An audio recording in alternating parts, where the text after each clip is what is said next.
やはり楽しいですね、戦いというのは。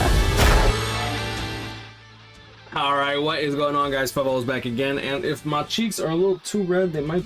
I don't know, I've been literally shoveling for the last, like, hour and a half? Something like that, something crazy. Anyways, either way, should you summon on the Rukia and Rangiku banner? I'm not gonna lie, this banner, at least the banner characters, are pretty good. But I will say this, the fillers are pretty bad. The fillers are actually horrible. Let's just quickly go over as quickly as possible before we get into the banner characters. Mayuri, New Year's character. I'm not sure if he's a Chronicle Quest bonus character. I don't believe he is. He really has zero value in my opinion. Next, we do have New Year's Rukia. Her only real value is that she is a Chronicle Quest bonus character in one stage. So if you're missing Chronicle Quest bonus characters, this could be a good banner for you. But I don't know, man. We'll get into it. Hanataro, Chronicle Quest bonus character. So you do have two when it comes to Rukia as well as Hanataro. Like I said, I don't really remember if Mayuri is one. Swimsuit Nemu, really good character. Lunge first, strong attack, 800 AoE second, and then standard full screen third. Keep in mind she does have Havoc, so the lunge turns into 570 radius, which is good. 960 AoE from the AoE distance circular second strong attack, really good. And she does have Frenzy. She has Berserker 20% paralysis on everything along with the Havoc, weaken immunity, and overall just a good character. The only thing she's missing really is like Sprinter +2, and then she'd be a power Candace, to be honest. Next we do have Next we have Orient Society Nelle, and she's actually pretty good. Her only issues is that she didn't get Havoc. She came out during a time where mid-month characters weren't even given that. She has a Soul Reaper killer, increased status element chance against heart attributes Soul Reapers plus 10%, weakening on all of her attacks. Lunge first strong attack. What's her second? Is it the same as Shuhei? It looks like she has the lunge second strong attack, so she has two lunges when it comes to her first and her second. Her third strong attack is going to be the same as these, which is going to be a vacuum into explosion, same as 5th anniversary Byakuya. Just keep in mind no Havoc on this character, and I mean she's not bad. I don't think she's bad. It's just that my issue with her is just she didn't get Havoc, and when it comes to Mind, there's just better options like Safui Shunsui, Daddy Ichigo with his built-in like boost, and then on top of that you do have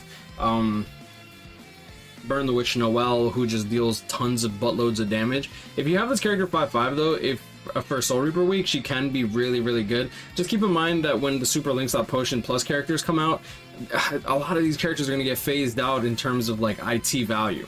Next we have Orient Society Nelle, no guard break. Very strong range Soul Reaper killer though, and she does have a boost with Enhancer, Flurry, Poise, damage to lacerated enemies plus 40% if you actually can lacerate the enemies, which is good. Yep, and Kukuku, a Rancor killer, pretty good melee, a Rancor killer. She has Poise, she has a Bruiser of 20%, Sprinter +2, and then she does have Long Reach, which is nice to go along with her Flurry. We do have, let's see what we got here. Okay, now going into the actual banner characters. Now, the banner characters, in my opinion, are really good. For Rukia, she's pretty much a Kisuke on crack. She is a ranged NAD character. She has, she has a normal attack damage link of 20% to go along with her bruiser of 60%, so she has a bruiser of 80% just built into the character. She does have a Flurry as well. She has Berserker of 50%, which is pretty good. Ailment Reversal, which means that she'll heal 20% and counter the status ailment when being inflicted by an enemy. Keep in mind that she is not going to be immune to poison, she's not going to be immune to status ailment puddles on the ground except for freeze, so just keep that in mind. She is immune to freeze, which is good. For her innate skills, she does have guard break as well as Sprinter +1, so her getting guard break as well as being a ranged NAD character with a really high bruiser and a built-in boost is really good. Now her second strong attack is going to be an 800 AoE distant for the boost strong attack, which in my opinion is really good. And she does have Enhancer plus 10 seconds, so her boost is going to last 20 seconds, and she has Booster plus 30%, effectively giving her a stat increase for attack, focus, and defense of roughly 42.9%. So normally a boost is 1.33. Now when you multiply this by 1.3, no, hold on, right, it's got to be 0.33 times 1.3, and then you have a 42.9% boost. So that's pretty much how that's going to go. So really strong character. So built-in boost, higher bruiser than Kisuke. She's going to hit like a truck.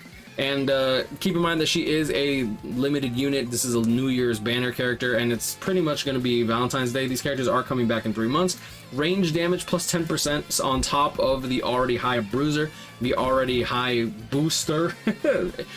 This character is going to be cracked. In terms of damage numbers, this character is going to be cracked. On top of that, she does have follow-up +1, which means that the enemies on the ground aren't going to be able to withstand her normal attack damage string, regardless of their invincibility frames when they're falling down. She does have built-in poise, and yeah, she's just an overall good character. I think that they did a good job with this Rukia, honestly, and I like her animations. Her animations actually count pretty good. Next on the list, Rangiku. Rangiku, she's pretty good. She does have some faults. My main issues with her is just that, in my opinion, she's not really OP, but she is incredibly strong. Now, she is an Rancor killer, she's a power unit, and then on top of that, she is a strong attack recharge link. And for her actual like skills for multipliers and damage, she has Berserker 40%, full stamina damage boost plus 20%, which will scale even better when you give her like T15 full stamina damage boost 25. So she's gonna get like full stam 45% if you want to work on her, which I do recommend if you do pull her. Debilitator plus 5 seconds, devastation 40%, frenzy, guard break, havoc 20%, and she does have the increased status element chance against tech attribute or Rancor enemies plus 10%, which is going to be really good for content like IT, certain Senkaimon stages, as well as extreme co-op whenever she gets advantage, right? Sprinter +1, and now for her innate skills, she is immune to, oh no, she's not immune to anything, which is kind of interesting to me. Normally a lot of characters do get immunity, but where she does have damage inflicted at full stam 20% built into the character, the reason that you would want to give her full stam at T15, so full stam 45% total, she does have team party recover 20% stamina, so she's going to heal the party regardless of bringing a healer or whatever. So honestly, having a built-in recover 20% stamina to your entire party, really good. 100% chance to dodge Rancors, and then she also has a mobilizer, which is the same thing as Spirit Society Shinji, where she has a chance to inflict paralysis every 5 seconds at 12% chance for 2 seconds. With Debilitator, it will go up to 7 seconds, which is good. So giving this character something like full stam damage to paralyze enemies is going to be really strong on this character. But either way, that's pretty much the banner characters in a nutshell. Going into the actual individuals, we do have Byakuya's individual coming up soon, who also has Kisuke. Now, Byakuya does have Marauder. I'm not going to go too deep into these characters. We're just going to go blitz through these. So, Bruiser of 80%, Flurry +1, Marauder, melee damage plus 10%. Pretty much the same skills that Rukia has. However, Rukia is a range character who also has access to a team boost ability, which in my opinion edges her out significantly. The fact that this character can actually provide her NAD at 30% though, my fellow whales, you're gonna be spending some orbs. Next, Kisuke, of course, Link Slot Potion character, a Rancor killer, very good NAD character, bruiser of 60% with Flurry +1. So if you can get an idea of how much of this Kisuke deals, right? Now, we all know how hard Kisuke hits, so let's just take into account his actual damage numbers. So 100 times 2 for the Flurry, and then we're going to multiply as if he had 75% bruiser. Let's just calculate that in. So a bruiser of 60 plus 75 times 2.35. 135% extra bruiser.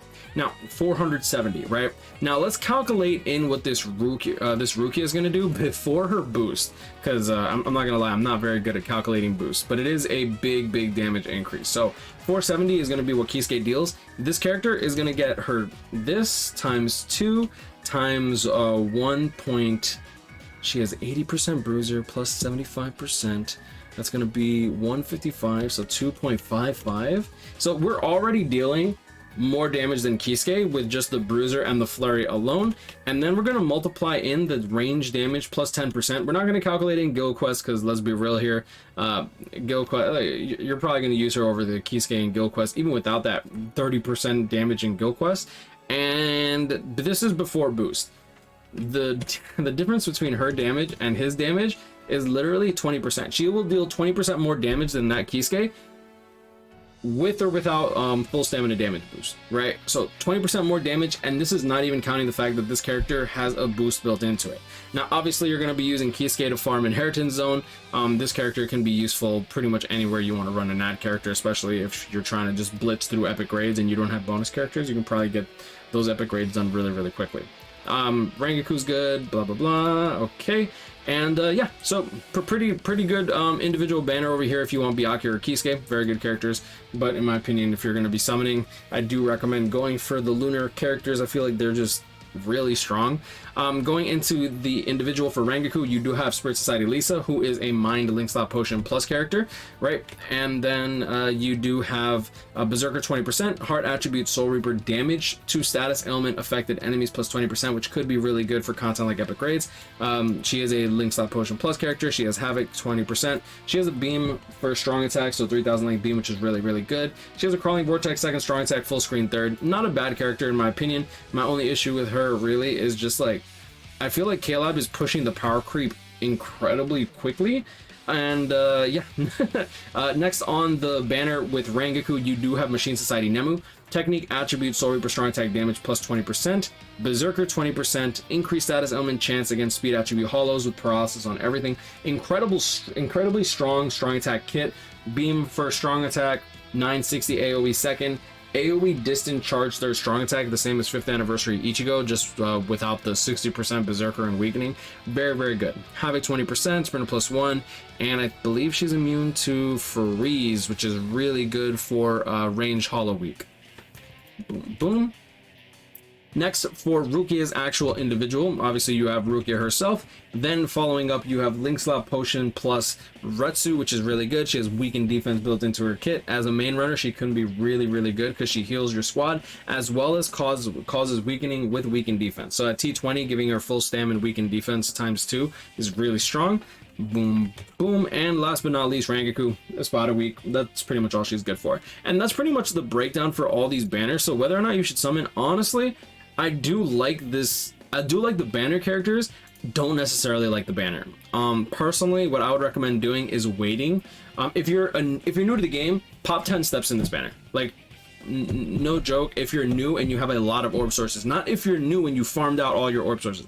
If you're new and you have a ton of orb sources and you can like drop 10 steps without really caring too much, you could pick yourself up some Chronicle Quest bonus characters, as well as 2 incredibly strong, powerful characters that can carry you throughout Senkaimon, as well as epic raids. I genuinely believe that. Next, for the individual banners, I would really recommend them to people who are just trying to complete their Pokedex, right?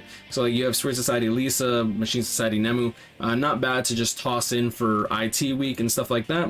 Could be very good. And Rukia, in my opinion, I like her individual banner the best just because she's stronger than Kisuke. And then you have Retsu here, who can carry for Inheritance Zone potions if you don't have Noelle. Obviously, you're not going to really take her too much into super... you're not going to take her into IT, really, but she does perform really well if you don't have Noelle and people don't mind you bringing in a non-Noelle character. I know people can be really big dirtbags nowadays, but I mean, it is what it is. Overall, she's really good character. 40% magnification, range collisions for strong attack with the Havoc 20%. She does have a built-in guard break to go along with that weakened defense. Berserker 20%, debilitator plus 5 seconds, weakening on everything, heal on her special move in case one of your allies is dying.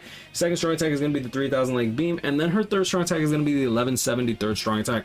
Personally, my favorite in the game, but I mean, it is what it is. But I'm gonna leave it there. Just grind on, catch up, him, stay blessed. Like, comment, subscribe if you're new. Personally, I'm gonna do 5 steps on the banner. I don't really need these characters just because my Kisuke is already 5 out of 5. And as much as I do like the Rengaku, let me click on the should be this one. Yeah, I believe she's a melee character, right? Oh, she's a range character. Yeah, I mean, range or Ronkar. I feel like I'd end up just using Bruno personally, because like my Bruno's 2 out of 5, and I don't really want to summon for dupes. But I mean, Rengaku does have the revive mechanic on her special. The recover 20% stamina for the team party is pretty cool. And if the enemies are Ronkars, having Rengaku in the party at least as a one of, just so that way you do get the stamina recovery, is pretty good. Keep in mind, running 4 Rengakus, you will not get a stacked stamina recovery. It will still only be 20%. It will not go up to 80%. I do get asked that sometimes. We did test it it. But I'm gonna leave it at that. Stay blessed, y'all. See y'all in the next one. Peace.